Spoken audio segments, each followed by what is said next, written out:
Hi, my name is Erin. I'm a co-founder of Pomoja, and we're here with Katy Wimberly.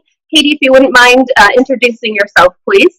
Yeah, hi. So I'm Katie. I am a second year graduate student at the University of California, Irvine, and my concentration is in astrophysics, specifically galaxy evolution, but I'm sure we'll talk about that more. Yes, that sounds really interesting, and I hope we do get to talk about that more. Now, Katy, if you wouldn't mind telling us a little bit about your background, what got you interested in a STEM field, or particularly what you're working on now, kind of your educational and personal background and what you're doing now professionally. Yeah, so I think from the get-go, I was kind of interested in like space in general. I have five older sisters, so I have this giant family. Yeah, and they're actually all at least 18 years older than me. So like, there's a big gap between me and my youngest sister. But anyways, growing up, they loved like Star Trek and all things sci-fi, and so that's like what I grew up with, and I loved it also. But kind of just my family, like the culture I grew up in, no one ever thought of STEM as an actual job. Like this was just something that we watched on TV that was entertaining, you know? Yeah. And in high school and all throughout grade school, like I was good at science and math, but I just never paid a lot of attention to academics in general. And then in my first calculus class ever, the teacher taught us how to derive things, and I'm sure it was something really easy that we were deriving, but that but that like first kind of, you don't have to memorize stuff, you can like find the answer yourself. I was like, oh my gosh, this is amazing, like, because it was something that I really liked, but I didn't like having to just memorize like the times tables or whatever. So learning how to like solve things myself was really exciting. And I actually went home like probably that week and told my dad, like, I'm going to be a math major in college. This is what I'm going to do. And my dad, being very old school, he was like, what are you going to do with a math degree? Like, I don't know. What do you, can't I just go to school? Like, why do I have to do something with it? Very, again, not like minded towards the future. I just wanted to do stuff. So, but I realized like I didn't know what I would do with it. And if I have to go to college to like get a job, then I went into the other thing that I really liked right after high school, which was acting. And specifically, I wanted to be a sci-fi actress. Yeah, so just like the total opposite. Not right. Yeah, kind of like just the opposite end of things. And I did that for like 5 years after high school. I studied theater right after high school because I come from a lower socioeconomic background. I had to support myself financially as soon as I was out of high school. So I joined the Army Reserves. Both of my parents were in the military, and I had been playing the saxophone since I was like 12. So it had been like 6 years that I'd been playing hardcore all the time. So I joined the Army Reserves Band, actually. Oh, that's interesting. Yeah. There's not many military musicians in the world.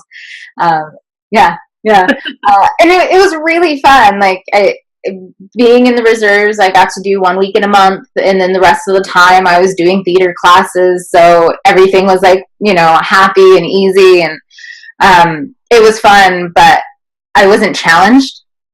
I mean, and not that acting is easy, but for me, it wasn't the kind of challenge that I wanted. Mm-hmm. So yeah, by the time I was like 23, 24, when a lot of my friends were graduating college and getting their first job, I realized that acting wasn't what I wanted to do every single day. So I kind of like, I finished my associate's degree, and I wanted to go to school because I like learning. I just didn't, I wasn't focused in high school. so I kind of like reflected on everything that I liked, and at the time my boyfriend was also like a big, nerd culture, loved Star Trek, all this kind of stuff. And we talked about, we were watching Star Trek Voyager actually, and and I was like, I just want to be Captain Janeway. She's so awesome.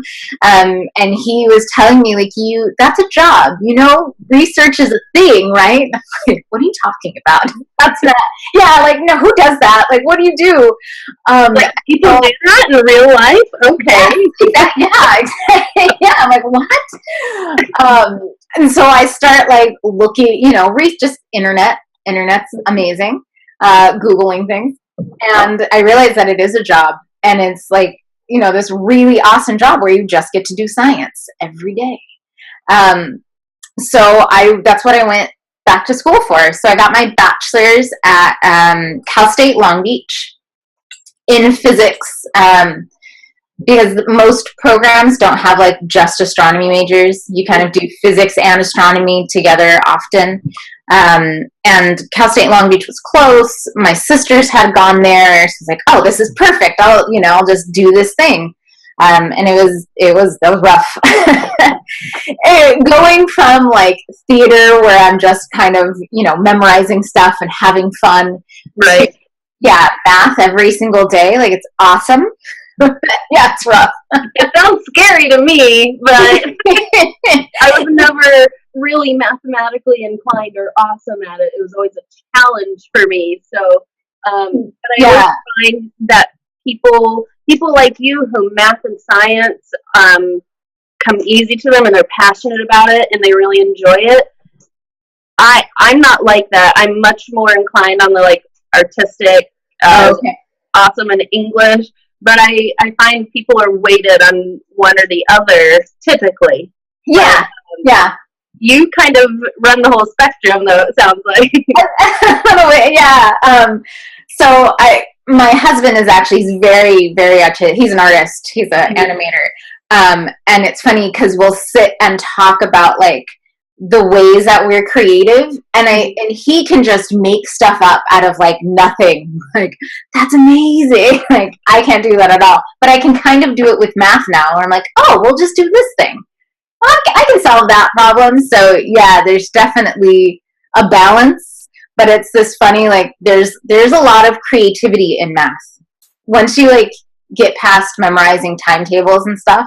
Yeah, it ends up, I'm such a nerd because I think this is really fun, but I think it's really fun where I'm like, oh, I know how to solve this problem, hold on, and like, I'll go find all the different little tricks to solve a specific thing. Wow, you make it sound a lot more interesting than it was for me when I was in school and just wanted to just run away from calculus and geometry. It always came really hard for me. I mean, I pushed through. Nice. And yes. I was an English major in college, so I didn't have to take much math, which I might have planned it that way.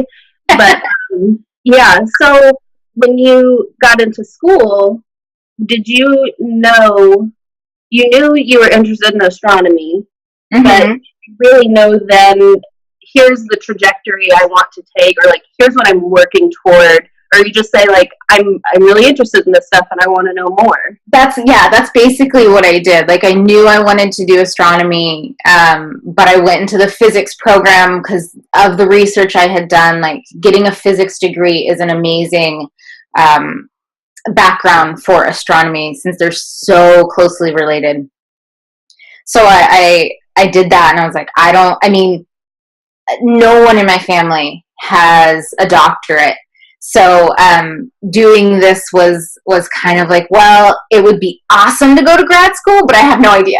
Right. So I'm not going to commit right away. I'm just going to go and see.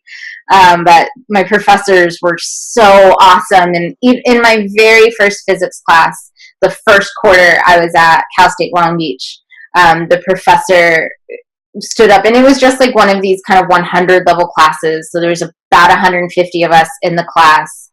And he said, look, all of you, if you want to do research over the winter quarter, come talk to me, and I will vouch for you. You can do it.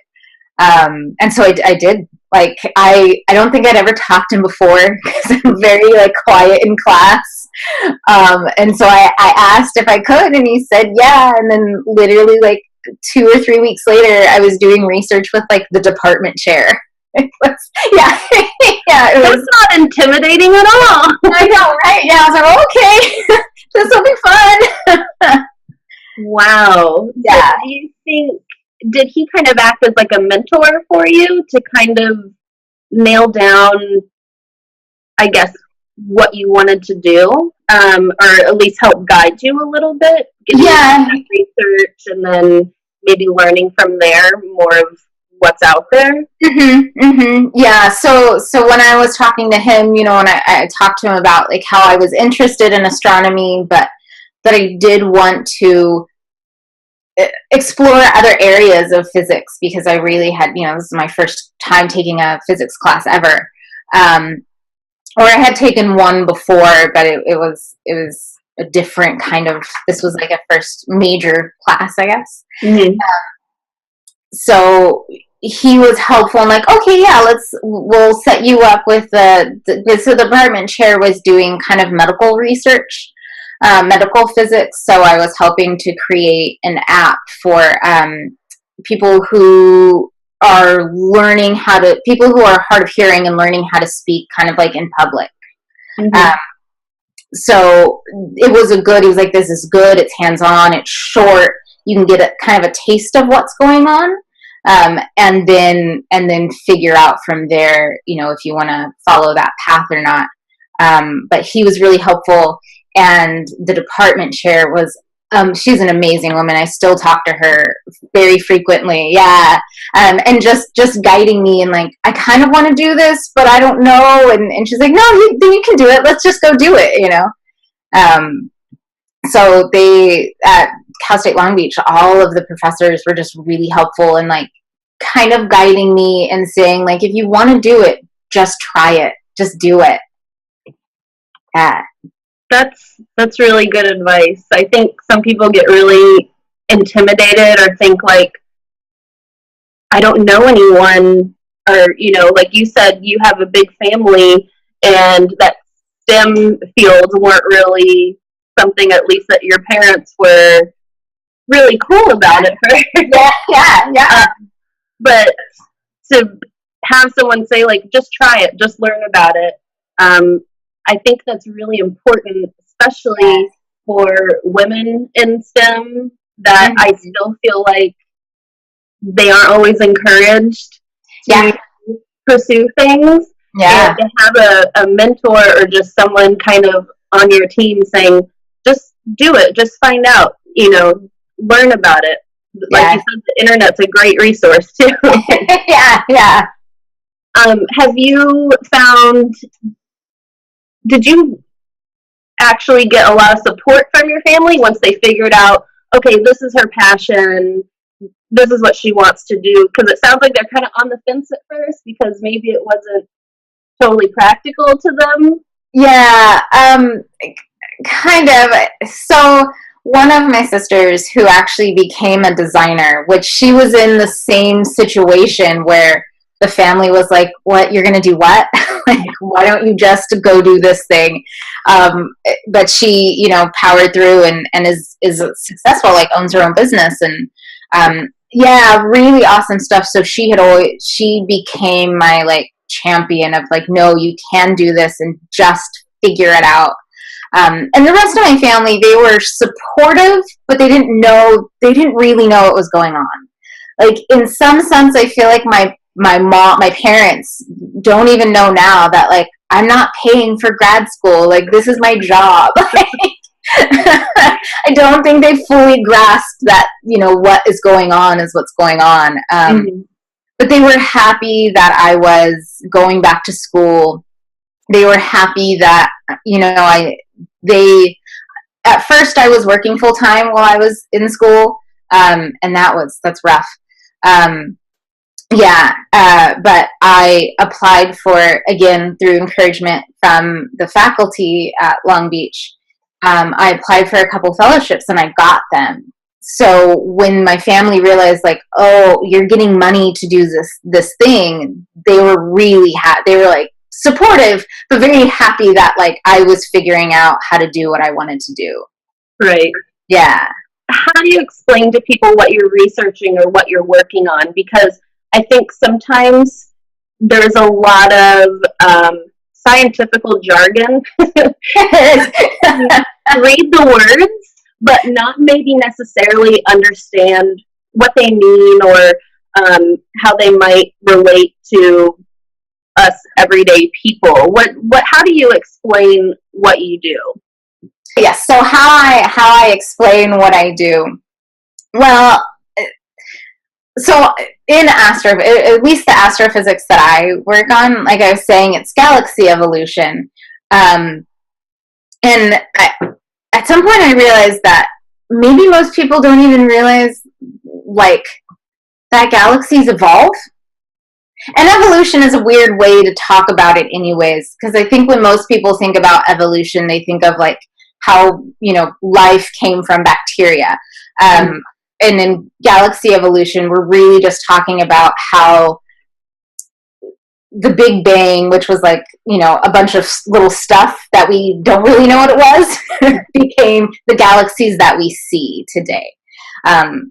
My particular role, at least currently, is I look at how long it takes galaxies to stop forming stars. Oh, how interesting. Okay. Yeah. So galaxies, most of them have like just gas and dust and exactly what stars form out of. So for most of their life, of a galactic life, they just go along forming stars, but through different types of interactions with other galaxies, they lose their gas and dust or maybe use it all up and don't acquire more. And so the star formation ends. And we see this kind of growing collection of galaxies that are just kind of sitting there because they're not forming any more stars, so once the stars evolve and die, some of them go supernova, those kind of more popular things. Mm-hmm. The galaxy dies completely, like and it can get ripped to shreds through other interactions with galaxies.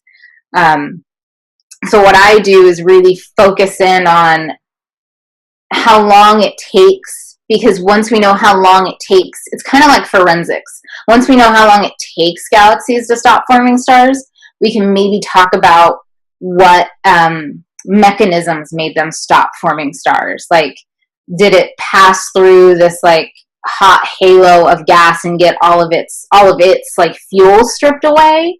Or did it just kind of enter this area where it couldn't collect any more dust, so it used up what it had and now it's just kind of hanging out? Wow. Yeah. I like the way you explained it because I can imagine it in my head. Well, that sounds really strange. I can imagine a galaxy in my head. But I know you mean. They seem to almost have like a lifespan of creation and then they stop. For whatever reason, we're trying to find out. Wow. Yeah. Okay. Yeah. Thank you for explaining it that way. Yeah, you're welcome. Yay. I get it, I think. Now, what do you say? Well, do you have people in your life who inspire you, or maybe people you look up to? And then, how do you think you might inspire others? Yeah, I do. So, coming from like a not really academic or not really STEM focused family, some of my closest like inspirations or like role models aren't in STEM, which is kind of odd in a sense because I can't look to them for like career steps as much as I can for like inspiration to keep going and figuring it out on my own. So my sister, which I briefly mentioned, just her like, she started a company too, so she's kind of figuring it all out on her own, which inspires me to keep going. Mm-hmm. And my husband as well, he works really hard and he has his like main job and then a bunch of small like art side art jobs, and doing those, I'm like, oh, so I can have grad school and then do like outreach and like have a social media presence and do these kind of things. So it's inspired me not to just like sit at my desk and stare at my computer, coding. Yeah. And then inside of STEM or astronomy, I think a lot of my professors now at UC-Irvine are really inspiring, because a lot of them do the same thing where they focus on science, and it's every day they're really pushing hard to do good science and publish that science and focus on communicating it and helping increase diversity in STEM as a whole, but particularly for us, astrophysics. So I kind of I'm inspired by them to do the same, and just kind of, so I do outreach by like going into classrooms. Particularly, I focus on classrooms with kids that either have autism or Down syndrome. Two of my older sisters are teachers in these types of classrooms. Oh, okay. Yeah, so I've kind of grown up with it, and I really I guess it's odd to say, but I'm comfortable with people that have these syndromes. So, and no one goes to their classrooms and talks to them. So I do, and they love it. Like little kids that just, everyone loves space. Like, it's cool. Right? Yeah. So I've had the privilege to go and do that in a number of classrooms in like greater kind of Southern California area. But I also go into classrooms that are have a lot of underrepresented minorities in STEM fields, and just kind of try to inspire people. But I think, and part of the reason like you have this podcast, this series, is because kids just need to know that it's possible, and that it's a job, and that there are people like them doing it. So if I can be one of those people that's like, hey, look over here, like how fun this is, come join me. Yeah, that's what I try to do to inspire other people. And you're right, to put people out there that are typically underrepresented in STEM fields, to show people, someone might come from the same background as you and not have any idea that, oh my gosh, there's someone just like me. Mm-hmm. Or if they're from the same town you grew up in or something, and think that STEM or anything like that isn't an option. And I think just seeing someone that they can say, look, she did it and I can do it too. Mm-hmm. I think that's really important, to kind of promote and communicate to people about STEM. And you said earlier about some of your colleagues or professors that they work on the science stuff all the time, but then they're also working on communicating. I think that's so important, in what I have found just in my research, that communicating what they're researching, what they're working on, and the implications or how it relates to something in everyday life is really important to garner more interest. Because you explaining what you're working on, now I can kind of imagine it and think, okay, I kind of get that.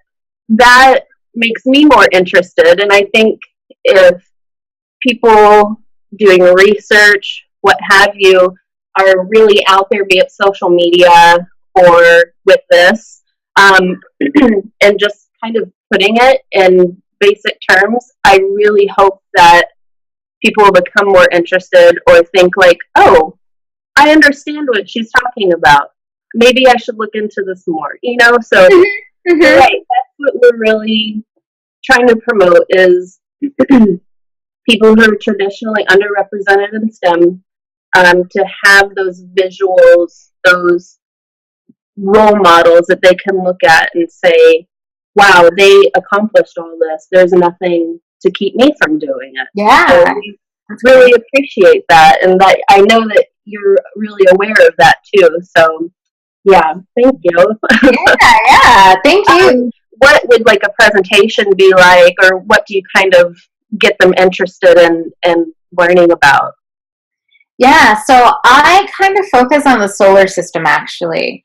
Um, it's easy, it's very relatable. So normally I'll show like a PowerPoint presentation and just kind of pretty pictures of like walking through the solar system from the sun all the way out. I include Pluto, the dwarf planet. Yes.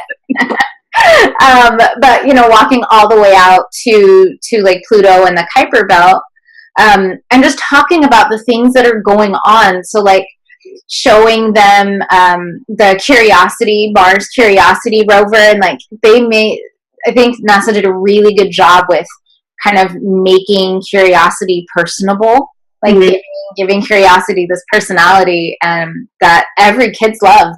Everyone loves it. The teachers love it. The aides love it. So yeah, we kind of walk through the solar system, and then usually I do a small hands-on activity with them. So one that's really simple is to make like a comet on a stick, just out of like tin foil and tissue paper and ribbon. And so we make it, and I talk about kind of the different parts of like the rock and the coma and the tail. But then they have like a little toy to like wave around, maybe play with it for a couple minutes. So that's really fun. So we already talked about your community involvement going into the schools in classrooms. Do you see yourself doing more of that, or as well as time allows, I suppose? Yeah, I'm very thankful that, so last year I was awarded the NSF, the National Science Foundation, it's a graduate research fellowship. So for 5 years I'm funded by the NSF, and a big part of that funding is to do outreach. Like research is one component, and outreach to the NSF is just as important. So definitely throughout my career, for certain throughout my graduate school career, I'll be doing outreach. Similar to that, I'm also the I'm trying to think of the official title. I'm trying to remember. For the Astronomical Society of the Pacific, I am the Junior Board Fellow. Oh my! Yeah. That sounds fancy, right? It's a position. It's a very new position. I'm actually the first one. Congratulations! Thank you. And part of the reason I was brought on is because of the diversity and outreach work that I do, and that I'm interested in doing. So working with them, we're working on a few different like products, because going into classrooms is essential. I really love it. There is some research into like how effective it is. If I meet someone in person for 5 minutes, that's great. But if I can give them a product that they can use whenever they want, kind of like social media, like if there are people that can follow me on social media and see me whenever they need that inspiration, that's maybe more effective than me going into a classroom and like talking at them when they, have all other kinds of things on their mind, So while I will continue doing classroom visits, I'm kind of starting to think now about doing products something similar to this, where anyone can come at any time and watch a video, watch this. So I'm starting to think that way with these different groups, and doing similar stuff at UCI as well. Mm-hmm. Well, I hope that works out, because that sounds, like you said, being able to have something that someone can visit anytime, look up anytime on their schedule. I think you're right that you would reach a lot more people that way. Yeah. When it's on their time, on their schedule. Yeah. And that's, like you said, that's what we're hoping to do with this. Yeah, so great. Be out there for anyone to pull up on YouTube or have on the podcast, to listen to or check out whenever they want to. We help run the Keck telescopes in Hawaii. which are some of the biggest in the world. So the astronomy in the UC system is very, very good and very we're very astro heavy in a way.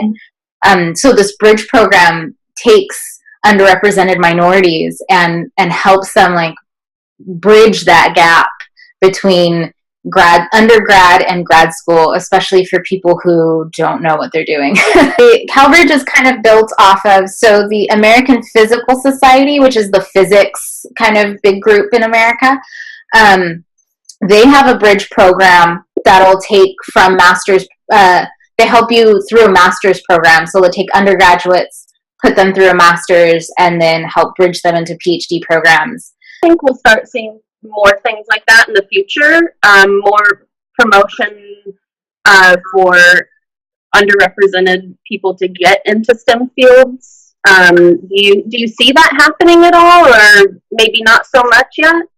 I think it's starting to build. So I think they are all fairly new, but at least on the kind of receiving end of the program, it's been incredibly helpful. I can't sing its praise enough in a way. So yeah, I'm hoping that these programs will continue to grow. Did you really run into any adversity or any difficulties getting to the point you're at now?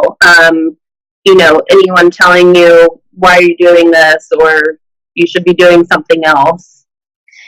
Yeah, I did. I don't know if I ran into any more than, at least from the professor level. I definitely had professors that were make sure that this is what you want to do. Grad school's really hard, are you going to be able to get through grad school? And also, which I still hear, that you should have a plan B, because no one becomes a professor, which a professor is always telling you this, and you're like, well, yeah, I heard that a few times. Yeah, you became a professor. Right, yeah. And I do, now that I'm in grad school and I'm seeing people graduate and try to go into it, it is very competitive. But I think anything is very competitive, most things that are really, really rewarding are very challenging, and I see it more as this kind of old school mindset of it's hard, don't even try, as opposed to kind of what's being talked about more now, which is if you want to do it, try it. Mm-hmm. Yeah, and especially with something like grad school, even if I don't become a professor, I'll still have a doctorate of astrophysics. That's awesome. Yeah. yeah, I'll be okay. Do you find people saying, because I know I got this when I was in grad school, well, you can only be a teacher with that, or you can only be a professor with that degree, or what are you planning on doing with it, when you finish? Yeah. Yeah, all the time, what are you going to do? Wait, what? Yeah, look. Yes, I do hear it, and I also hear it doing outreach and kind of focusing on diversity. I will hear oh, but that means you're not doing as much research. Oh gosh. Yeah, not all the time, but I think with some of these negative things that happen, they just are lodged in your brain, so you feel they're maybe happen more often than they do. At least that's what I've noticed, because I've really had to tell myself, this is the path that I want to take, and I'm just going to keep taking it until I'm homeless or something. Maybe not that extreme, but right. Yeah. Do you find yourself second guessing yourself at times, when people do make those comments? Do you think, oh gosh, what am I going to do with my life? Or or do you feel really strongly about the path you've taken and where you see yourself going? Yeah, I'm so more of the second, but I think I only am so tunnel vision, strong-headed about it, because I spent so long second guessing myself and worrying, and I am a very typical overthinker. So anytime someone has any comment, I like stress out and, and I like analyze every little bit of the conversation. But I spent a long time, especially when I was like applying to grad schools, because again, no one in my family had ever done it. I was older. I didn't have an amazing GPA. And actually, so I finished my bachelor's at Cal State Long Beach. I applied to 12 graduate schools and got into 0 of them the first time.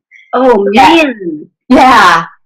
So I luckily, the application deadline for master's programs is usually a couple months after the doctorate programs. So I got into the master's program at Cal State Long Beach, and I just like nose to the grindstone and didn't lift my head out of the textbooks for an entire year so that I could raise my GPA and have a lot of, research under my belt. And I reapplied early for graduate programs and got into 3, like my top 3 choices. Wow. Yeah. Yes. Yeah. And your determination. Wow. Yeah. So kind of through that, I was like, okay, if I can do it, if I can make it through that, like, I don't care what anyone says. I'm just going to like steamroll my way through this. Yeah. Wow. Now, what would you say, or what kind of advice would you give to someone, or even your younger self, when you were really confused about what you wanted to do, thought you had this idea of, I love space, but not really sure where you wanted to take that? What kind of advice would you give to someone that is like you, were interested in a STEM field, but not really sure where to go with it? Right. I think the biggest piece of advice would be to just kind of be fearless with it. Like, if you're interested in it, go be like physically be interested in it. Like, especially with all of social media and all of the internet now, look it up, like investigate it, even if it's this little tiniest bit of intrigue, and go to school for it. So many people, I don't think you have to, I think there is still a stigma of, if you go to school, and get an English degree, you have to be a writer, or a teacher, or if you go to school and get a physics degree, you have to be a physicist or you failed at life. Like, that's not true. And I mean, and for me, for example, like I did acting for 5 years. Like, that's not a throwaway thing. And now I'm an astronomer, which again, it's like these opposite things, but I kind of use the tools that I learned, like the communication tools that I learned in theater, every day.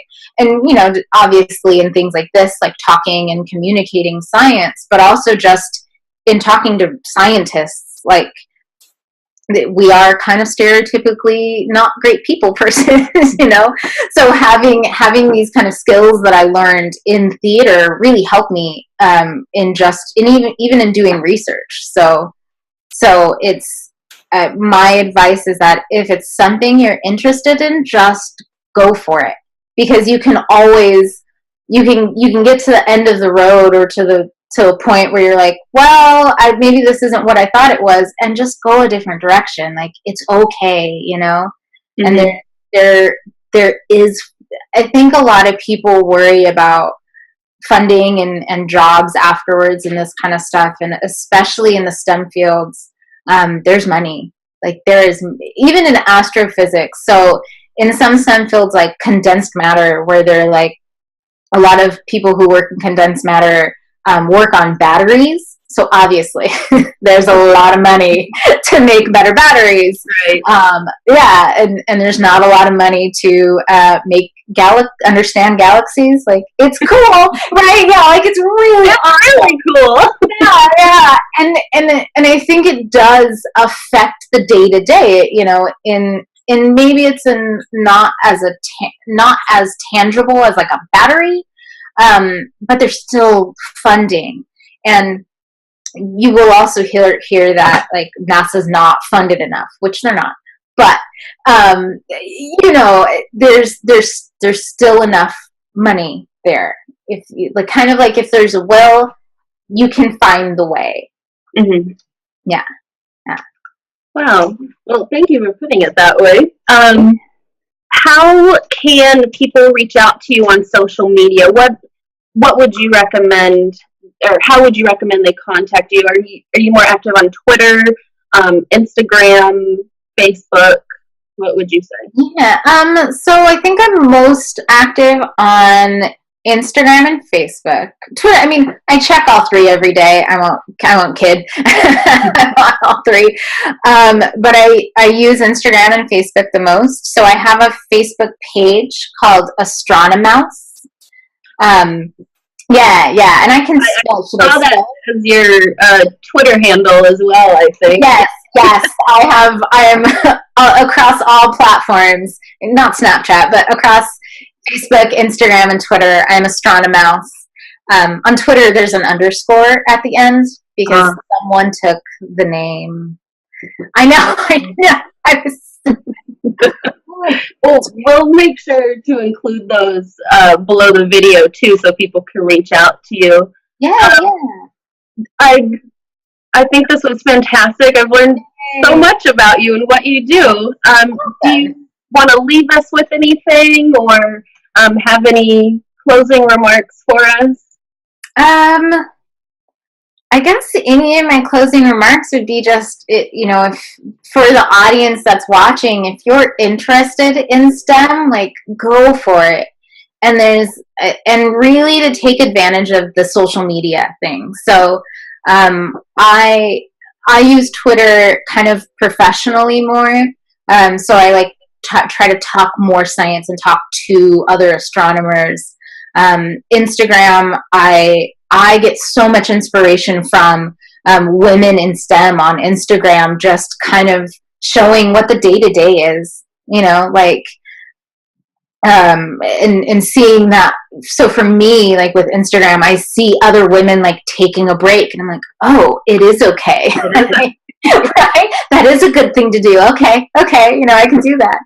And on Facebook, I share a lot of like science communication kind of stuff. But in each place, I get a lot of inspiration and motivation because you can build these international communities, really, of other underrepresented people in STEM. So I would say don't be scared to reach out and definitely reach out to me, but any scientist you see on social media that's into like any kind of science communication, they're going to be really helpful. Oh, good. That's great to hear. Because I'm sure some people would be apprehensive about just, blindly reaching out to someone. And like you said, just do it. Try it. What's the worst that could happen? And asking questions is great. It's a great way to learn. Yes, it is. And there's no dumb questions. There's really not. Right. Yeah, and I think too, like we were talking about this a little bit when you were saying like, oh, I got that, like about the galaxy evolution. I can't remember the quote specifically, but there's this kind of like theme that scientists should believe in if they don't. But it's that if you can't explain something in the simplest terms, then you don't understand it. So if you ask a question and you don't understand the answer, it's not necessarily your fault. It may be the person answering who doesn't really understand the material as well as they could. Right, to be able to break it down for someone to understand. Exactly, yeah. Okay. Well, I like that a lot. I'll keep that in mind. Awesome, good. Well, Katy, thank you so much. It's been fabulous talking to you, and we'll make sure to include your social media information so people can reach out to you. Yay. And thanks again for a lovely interview. Yeah, thank you for having me. You're welcome.